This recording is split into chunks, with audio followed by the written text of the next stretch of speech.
Hi, I'm Muhammed Hamdan and you're watching Nightline, the top stories. Diesel ceiling price set at RM3.35 per litre for Peninsula. And death toll from Rompin Bus-Lorry collision climbs to 4 people.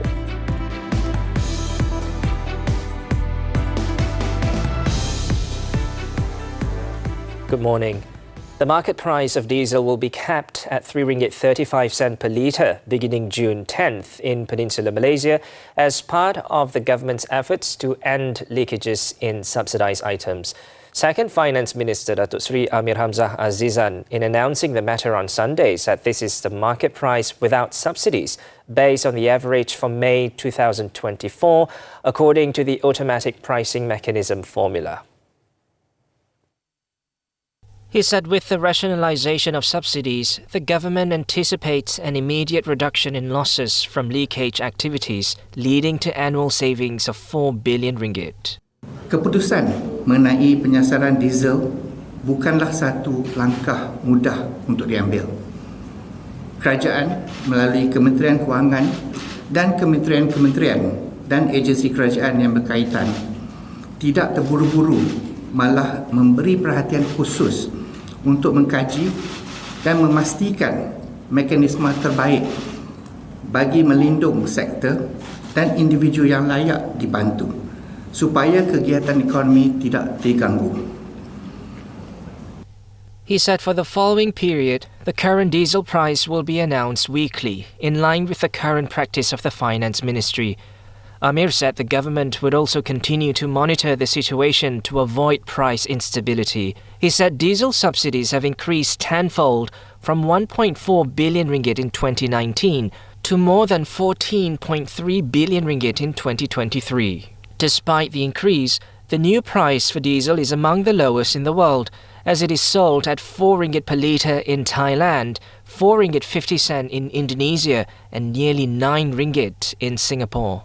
Amir added that the savings obtained by the government from this crucial step will ensure that more resources can be channeled into other critical sectors, which will directly improve the quality of life for the people, including public infrastructure, healthcare and education. In the meantime, subsidies would be continued for traders using diesel-powered commercial vehicles and for public transportation, as well as for certain categories of fishermen. Cash aid would also be given to eligible individuals who own private diesel-powered vehicles, such as small traders and farmers, among others. Meanwhile, the Second Finance Minister emphasised that there is no application deadline for the monthly cash subsidy under the Budi Madani initiative and urged those eligible to apply promptly. Saya ingin tegaskan, bantuan ini tidak ada tarikh tutup. Oleh itu, saya menyeru kepada mereka yang sememangnya berkelayakan, sama ada bagi budi individu atau budi agro-commodity, untuk memohon bantuan ini. Under Budi Madani, private diesel vehicle owners, small-scale farmers and commodity growers receive RM200 monthly cash assistance. The registration for Budi Madani was opened on May 28th, following the implementation of the targeted diesel subsidy.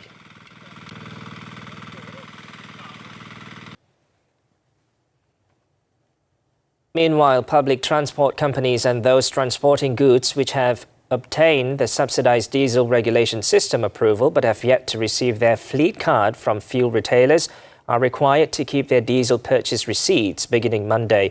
Domestic Trade and Cost of Living Minister Dato' Armizan Muhammad Ali said this is to enable cash refund claims to be made with the Finance Ministry in accordance with the application procedure to be announced later.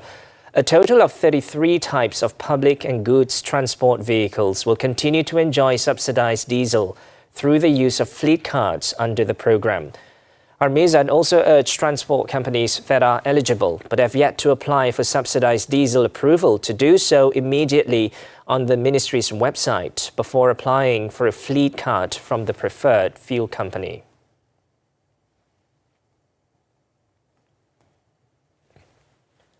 Now, 4 people were killed and 35 others injured when a bus carrying teachers and students overturned on a slope following a collision on Jalan Kuantan Segamat near the Bahau Junction early on Sunday.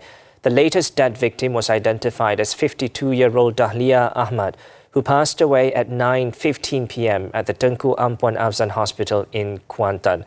In the incident, the bus carrying 39 passengers, including 2 drivers, went out of control before it hit a lorry laden with iron coils and overturned on the road at about 1:30 a.m.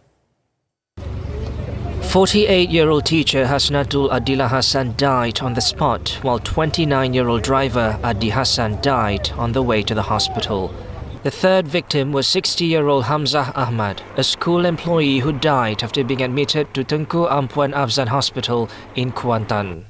Rompin District Police Chief DSP Nur Azman Yusof said the bus was carrying teachers and students from Sekolah Kebangsaan Jeram Masjid Tanah in Melaka to Terengganu for a school program. He said the accident occurred near a part of the road which was dimly lit due to faulty street lights. Malangnya apabila keadaan tersebut pemandu bas gagal mengawal bas dan terus merempuh di bahagian belakang lori, maka pemandu bas hilang kawalan dan juga hilang arah dan terus melunsur ke lereng bukit. 3 victims who were severely injured were brought to be treated at Tengku Ampuan Afzan Hospital in Kuantan. 8 others received treatment at Muazzam Shah Hospital in Rompin, with those experiencing minor injuries allowed to return home after being treated. Meanwhile, the Education Ministry is seeking a full report on the fatal accident. Education Minister Fadlina Siddiq said she was waiting for a full report on the accident, but had directed the welfare of the teachers and children in hospital to be taken care of first. Di peringkat Kementerian Pendidikan Malaysia, kita sedang mengambil semua langkah untuk mendapatkan laporan penuh, punca kejadian dan juga kebajikan guru-guru yang sebahagiannya berada di hospital untuk rawatan dan juga keluarga, juga persiapan sekolah besok. Kerana ada sekolah-sekolah yang akan kehilangan guru. She said several teachers involved in the accident were reported to be receiving treatment at the intensive care unit due to serious injuries. Fadlina said the ministry will also send counsellors to the school to provide psychosocial support to fellow teachers and students.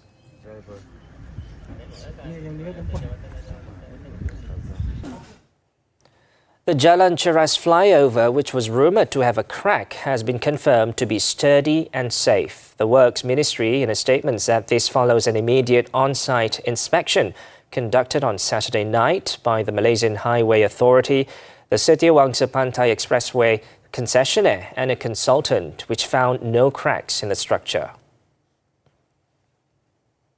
The statement said that the investigation found that it was merely black marks on the surface of the crosshead concrete.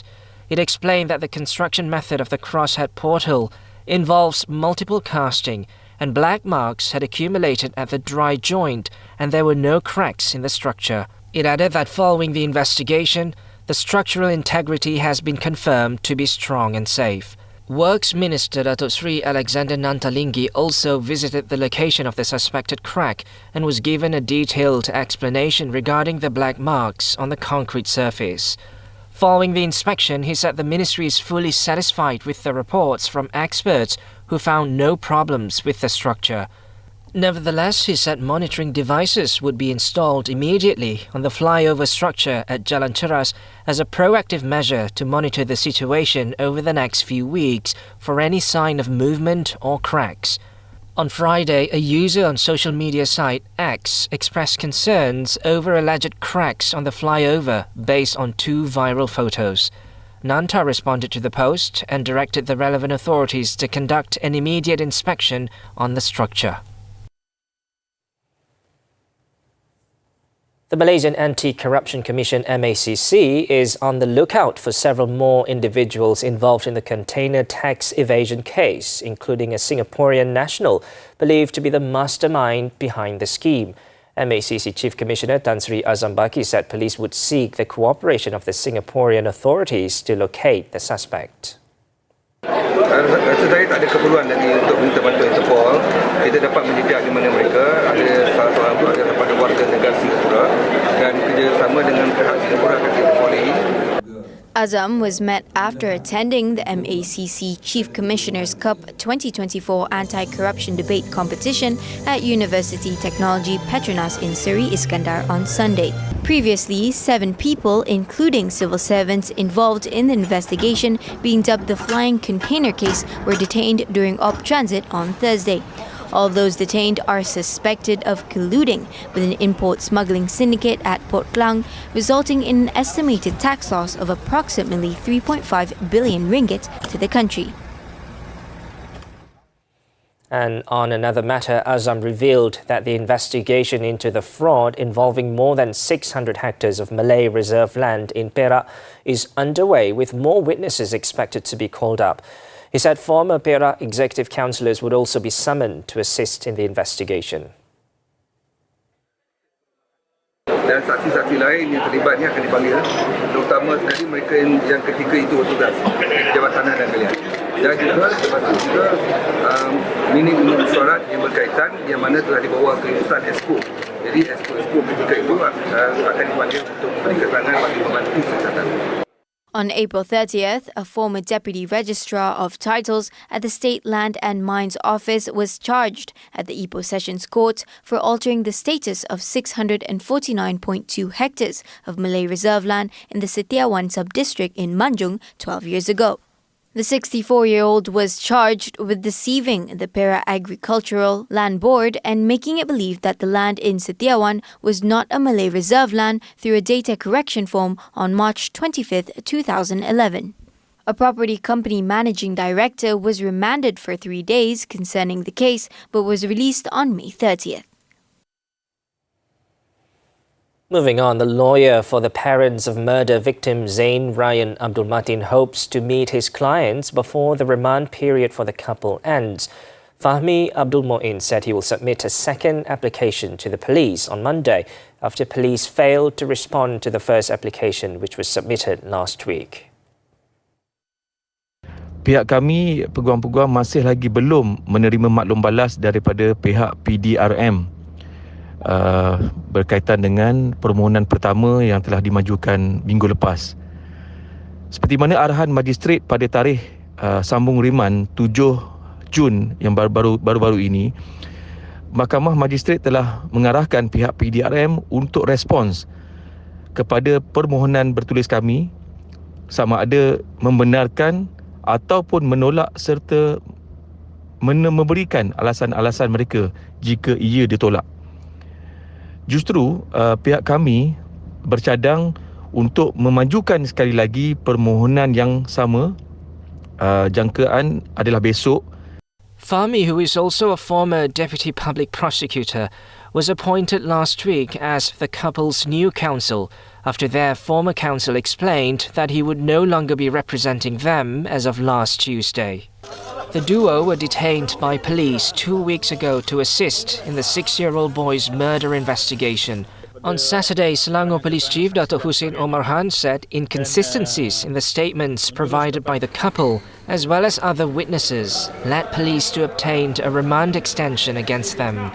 Investigation so far included the seizure of the couple's handphones, as well as the recording of statements of the boy's 2 family members and a former babysitter. Narendra Modi sworn in for historic third term. News from the foreign front when we return. Saya ada satu motor yang lama tu, 1914 punya Matchless. Vintage. Cara lain, bunyi lain, cara nak bawa pun lain. Motor ini tidak lebih dari 10 yang bisa hidup dan jalan dan dengan kelas museum. Ya. Malakoff adalah satu-satunya syarikat dalam usaha melakukan pembakaran secara bersama. Melalui usaha ini, kita dapat mengurangkan penjanaan gas rumah hijau hingga 30% pengurangan menjelang 2031. MHI sepanjang minggu ini, gagal SPM, masih banyak peluang terbuka. Topik kesihatan paru-paru berair, apakah punca dan rawatannya? Penceraian, wajarkah kita raih? labi-labi gergasi diambang kepupusan. Dan peristiwa Nabi Ibrahim dan Nabi Ismail alaihissalam, pesanan buat masyarakat kontemporari. Semua ini di MHI setiap Isnin hingga Jumaat. Juga di aplikasi tonton Hanya di TV3. Oh, betul lah bang. Kotor dan jijik lokaliti warga asing dipantau. Mustahil wak satu hari tak akan jadi ulat. Itu semalamnya itu. Macam mana semalam selalu jadi ulat? Saya pun tak tahu sebab benda itu dalam plastik. Sikap acuh tak acuh punca pembiakan wabak. You tak ada mau cuci ke? Cuci boleh. Tapi nampak tak ada cuci. Saya baru masuk sini. Saksikan 999 Selasa jam 9 malam di TV3 dan stream sekarang melalui Tonton. Welcome back. Narendra Modi has been sworn in as Prime Minister of India for a historic third term on Sunday, ushering in a new era of coalition politics for India's strongman leader. The ceremony, which took place at the President's residence, marked Modi's return to power, only the second leader in India's history to win 3 consecutive terms. Modi's third term is likely to take a different shape from his previous decade in office after his Bharatiya Janata Party BJP faced an unexpectedly challenging election. The BJP won the most seats in the polls but fell short of an absolute majority. Modi had to rely on coalition partners to give the BJP enough seats to claim a parliamentary majority and form the government. Analysts now believe the BJP's new dependence on coalition parties could curtail some of the more authoritarian and dictatorial tendencies of the government in the past and force Modi to engage in consensus politics for the first time.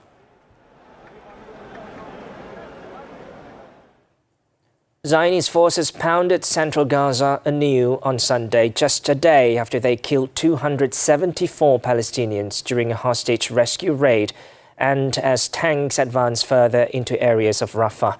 In an update on Sunday, Gaza's health ministry said 274 Palestinians were killed, up from 210 it reported on Saturday, and at least 698 others were injured when Zionist Special Force commandos stormed into the densely populated Al-Nusayrat camp. It was reported that civil defense crews are still finding dead or wounded Palestinians from under the rubble as more airstrikes target areas across the enclave. The Palestinian Authority is now seeking an emergency session of the United Nations Security Council over the attack. In the meantime, several countries and international organizations have condemned the horrific attack.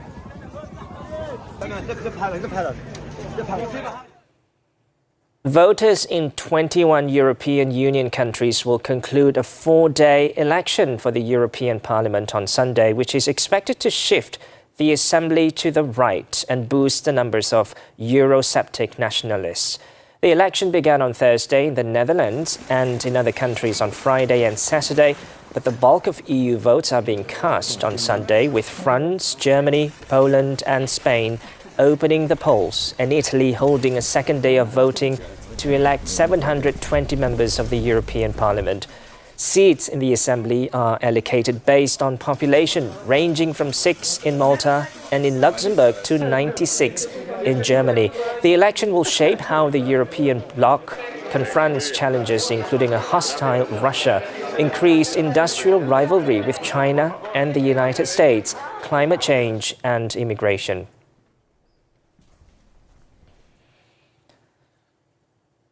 South Korea announced it would resume anti-North Korean propaganda loudspeaker broadcasts in border areas in retaliation to the North sending over 1,000 balloons filled with trash and manure over the last couple of weeks.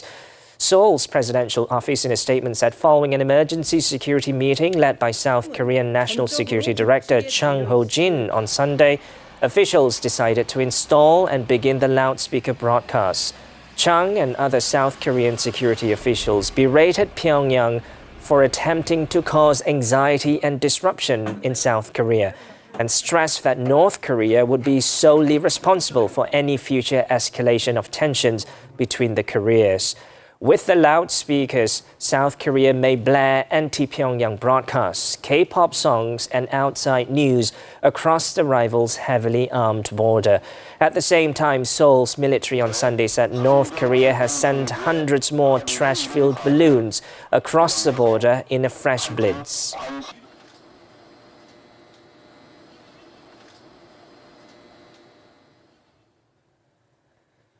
British TV presenter and healthy living advocate Michael Mosley has been found dead on Sunday in a rocky area on the Greek island of Symi.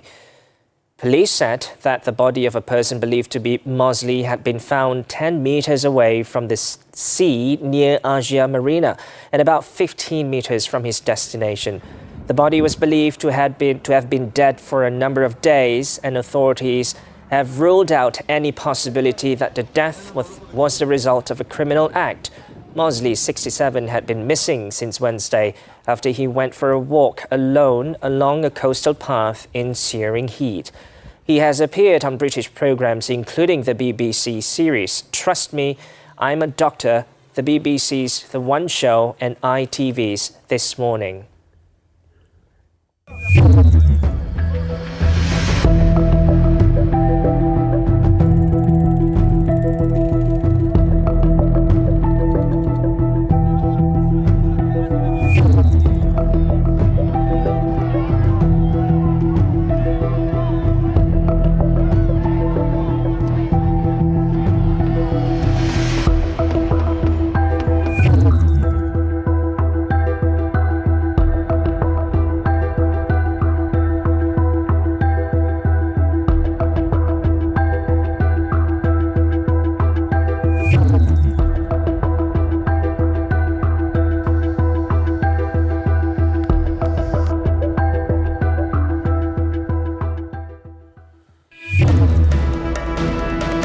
Wei Chong, Kai Woon go down fighting. Sports when we come back.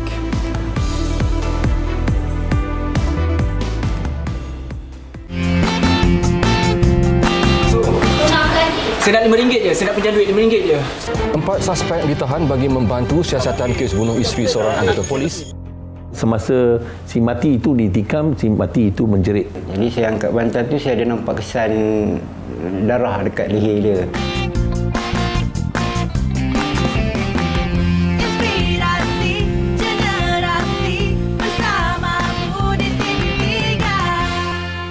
Pembunuhan yang mencetuskan tanda tanya. Kes apa, bos? Kelibat lelaki misteri mendorong Fatima untuk merungkai setiap inci kes. Difahamkan mangsa ditemui dalam keadaan mengerikan. Boleh terangkan? Respect sikit ni tau. Biarpun ada yang cuba menutup kebenaran. Berjerut dengan apa, Wak? I deserve the story. Metro Crime Series mulai 15 Jun, Khamis hingga Sabtu 9 malam. Di Lestari TV3 dan stream sekarang melalui Tonton. Saya ada satu motor yang lama tu, 1914 punya Matchless. Vintage. Cara lain, bunyi lain, cara nak bawa pun lain. Motor ini tidak lebih dari 10 yang bisa hidup dan jalan dan dengan kelas museum. Ya.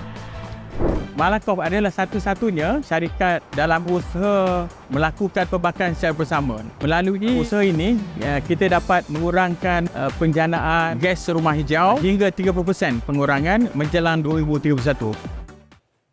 Sports badminton, the 2024 Indonesia Open national men's doubles shuttlers Man Wei Chong, T Kai Woon's fairy tale run in Jakarta ended with a runners-up finish. The world number 20 fought valiantly against China's Liang Weikeng Wang Cheng before going down in a 3-set battle on Sunday.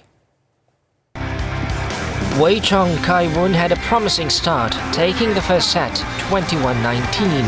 China's Weikeng and Chang rebounded in the second set to claim a 21-16 win. The world number 2 then completed their comeback with a 21-12 victory in the decider to bring home the trophy.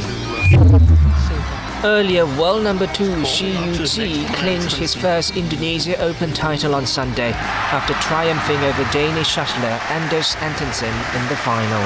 The Chinese ace eventually overcame the world number 4, winning 21-9, 12-21, 21-14 in just 71 minutes to secure the title.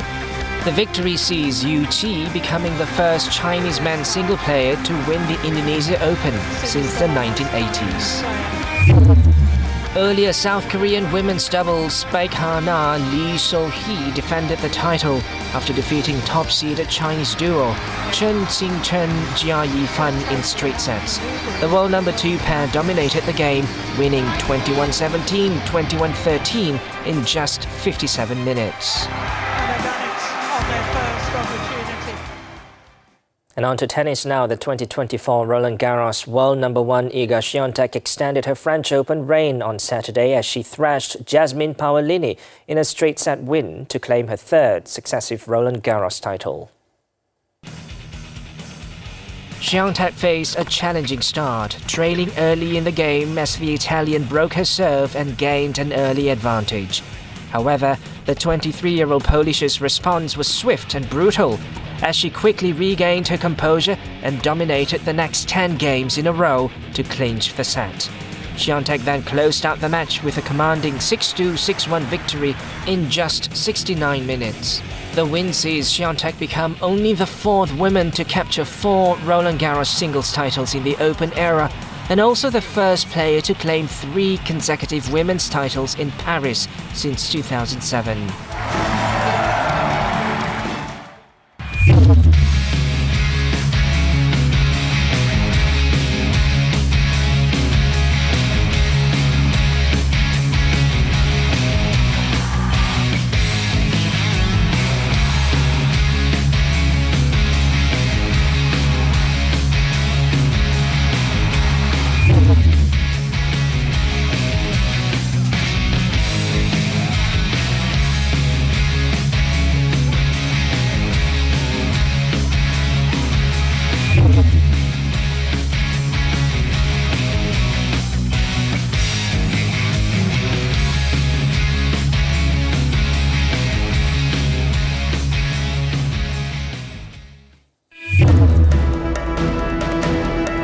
Failure to engage handbrake leads to collision.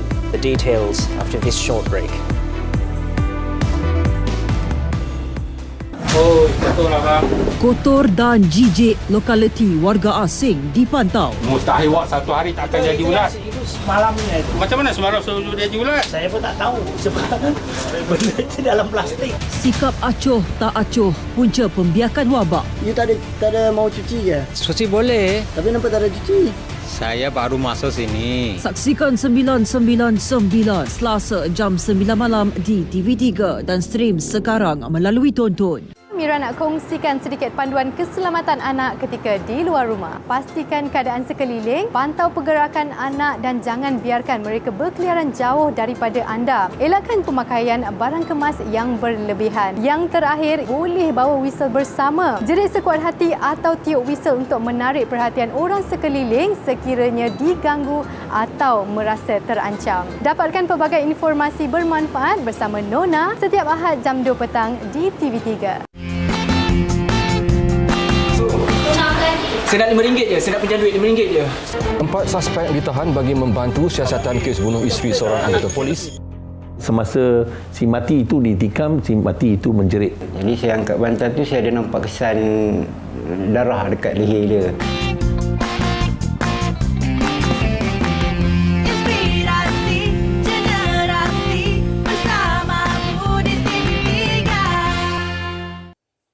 Nightline continues. At least one motorcyclist was injured when a car rolled onto the Kajang traffic dispersal ring road in Balakong, causing 2 motorcyclists to ram into it. The incident was reportedly due to the driver's failure to engage the handbrake properly.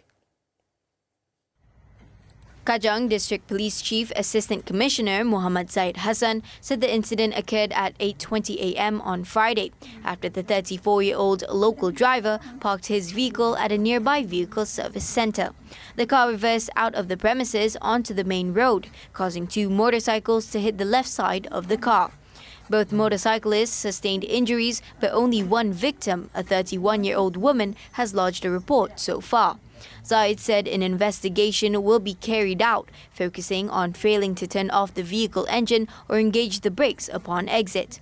The incident garnered social media attention through a 51-second video showing a white car reversing with an open driver's side door before two motorcycles accidentally rammed into it. And lastly, a 39-year-old unemployed man detained for allegedly orchestrating the abduction of a Thai woman on Saturday has been remanded on the discovery of drugs at the location where the woman was being held. Arau District Police Chief Superintendent Ahmad Matrodi said the suspect from Mata Air in Arau was nabbed about 10:30 p.m. following a police operation to rescue the woman who had been confined to a room at a guest house in Jajawi. During the raid, the suspect was found in the attic of the guest house. Interrogation led police to inspect an air conditioning compressor on the top floor of the building. Further checks led to the discovery of 37 grams each of methamphetamine and heroin.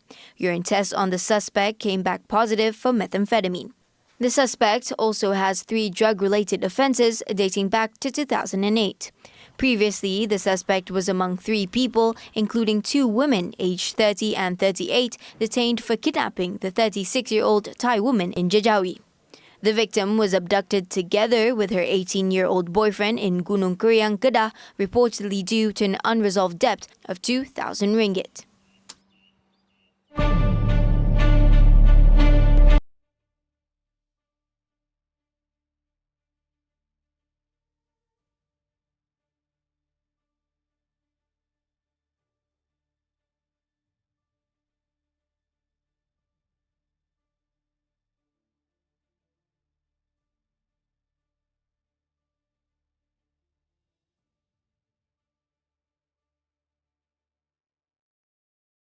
And that wraps up this edition of Nightline. We leave you with visuals of the unveiling of a monument to a German car in Imotski, a small town in southern Croatia, honouring thousands of migrant workers who sought better fortunes and return home driving the brand, seen as a symbol of success. With that, I'm Muhammed. Hamdan. Thanks for tuning in and have a good one.